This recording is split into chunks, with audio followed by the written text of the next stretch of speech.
आज म तपाईहरुलाई यस्तो प्रकारको couple wings chair name image चाहिँ कसरी क्रिएट गर्न सकिन्छ भन्ने बारेमा जानकारी दिन गइरहेको छु। यदि तपाईहरु पनि यस्तो प्रकारको इमेज क्रिएट गर्न चाहनुहुन्छ भने यो भिडियोलाई अन्तिमसम्म हेर्नु होला। अब तपाईले यहाँ मेरो मोबाइलको स्क्रिन देख्न सक्नुहुन्छ। यो स्क्रिनमा सम्पूर्ण कुराहरु स्टेप बाइ स्टेप सिकाउने छु। भिडियोलाई चाहिँ अन्तिमसम्म हेर्नु होला। अब तपाईले चाहिँ त्यस्तो प्रकारको इमेज क्रिएट गर्नको लागि सर्वप्रथम चाहिँ आफ्नो मोबाइलमा रहेको प्ले स्टोर एप्लिकेसनलाई चाहिँ ओपन गर्नु होला। मैले चाहिँ यहाँ प्ले स्टोरलाई चाहिँ ओपन गरे। यहाँ देख्न सक्नुहुन्छ। प्ले स्टोरलाई ओपन गरिसकेपछि यसमा चाहिँ तपाईले टाइप गर्नुपर्ने हुन्छ BING भनेर बिङ भनेर टाइप गर्नुपर्ने हुन्छ। सिम्पली टाइप गरेर सर्च गरिदिनु होला। यहाँ सर्च गरे त्यसपछि यहाँ देख्न सक्नुहुन्छ यो एप्लिकेसन यस्तो प्रकारको इन्टरफेस रहेको छ। यसलाई चाहिँ तपाईले इन्स्टल गर्नु होला। मैले चाहिँ अलरेडी इन्स्टल गरिसकेको छु। यहाँ चाहिँ अपडेट देखाएको छ। मैले चाहिँ अहिले अपडेट गरिन यसलाई चाहिँ सिम्पली मैले यहाँदेखि ओपन गर्न चाहन्छु। यो बिङ एप्लिकेसन यहाँ रहेको छ। मैले यसलाई चाहिँ ओपन गरे। तपाईले चाहिँ इन्स्टल गरेर ओपन गर्नु होला। ओपन गरिसकेपछि अब तपाईले यस्तो प्रकारको इन्टरफेस देख्न सक्नुहुन्छ। यसको चाहिँ होम पेज यस्तो प्रकारको रहेको हुन्छ। तपाईले चाहिँ अब यहाँ देख्न सक्नुहुन्छ सर्वप्रथम चाहिँ तपाईले एउटा माइक्रोसफ्ट अकाउन्ट क्रिएट गरेर यसमा चाहिँ लगइन गर्नुपर्ने हुन्छ। मैले चाहिँ यो माथि साइडमा देख्न सक्नुहुन्छ यो प्रोफाइल, यसमा प्रोफाइलमा क्लिक गर्नु होला।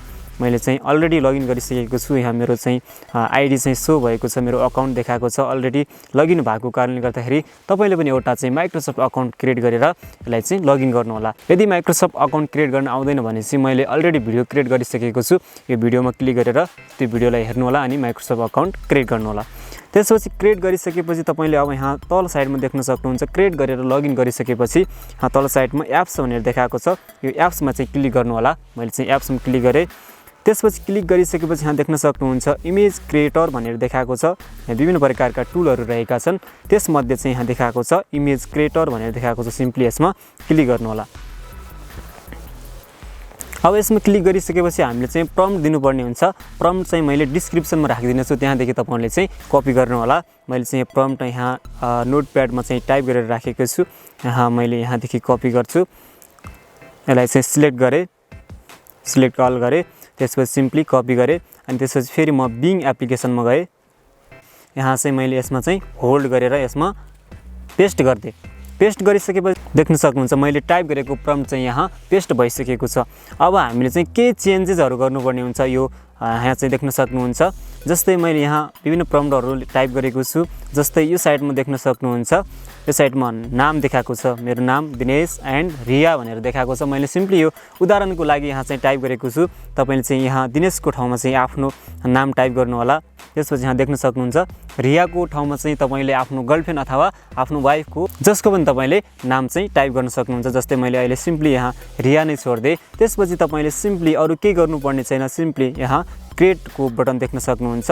क्रिएटमा क्लिक गर्नु होला। तपाईले सर्वप्रथम चाहिँ माइक्रोसफ्ट अकाउन्ट क्रिएट गरेर बिङमा चाहिँ लगइन गरिसकेपछि तपाईले 15 वटा टोकन पाउन सक्नुहुन्छ। यहाँ चाहिँ अहिले 6 वटा मात्रै बचेको छ। मैले चाहिँ अरु फोटोहरु चाहिँ इमेजहरु क्रिएट गरिसकेको छु। त्यही भएर यहाँ चाहिँ 6 वटा मात्रै बचेको छ। अब म सिम्पली यो क्रिएट बटनमा चाहिँ क्लिक गर्दिन्छु।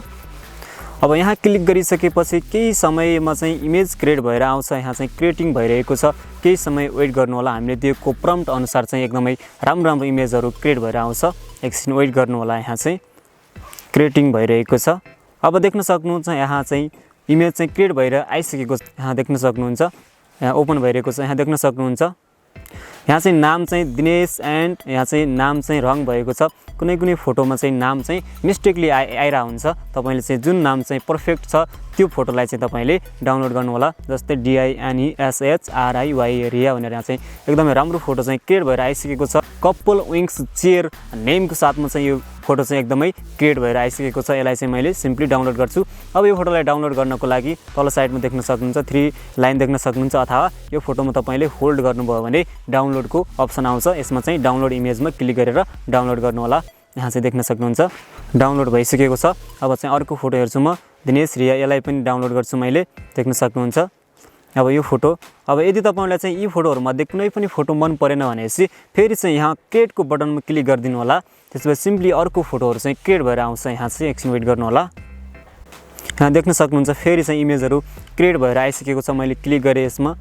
यहाँ चाहिँ हेर्न सक्नुहुन्छ। यहाँ देख्न सक्नुहुन्छ यो इमेज क्रिएट भयो। यो इमेज क्रिएट भयो। फेरि चाहिँ देख्न सक्नुहुन्छ यसलाई पनि डाउनलोड गरे मैले। यसलाई नि डाउनलोड गरे। देख्न सक्नुहुन्छ। एकदमै राम्रो फोटोहरू यदि मन परेन भने चाहिँ फेरि क्रिएट गर्न सक्नुहुन्छ। आई होप तपाईहरुलाई चाहिँ यो भिडियो पक्कै पनि हेल्पफुल भयो होला, पक्कै पनि मन पर्यो होला भन्ने आशा गरेको छु। यदि भिडियो मन परे एउटा लाइक गरिदिनु होला, एउटा कमेन्ट गरिदिनु होला। मेरो YouTube च्यानल दिनेश टेकलाई सब्स्क्राइब गरी साथै छेउमा रहेको बेल आइकनमा क्लिक गरेर नोटिफिकेसनलाई अन गरिदिनु होला। अर्को एउटा नयाँ टपिकको साथमा उपस्थित हुनेछु। तबसम्मको लागि बाइ बाइ।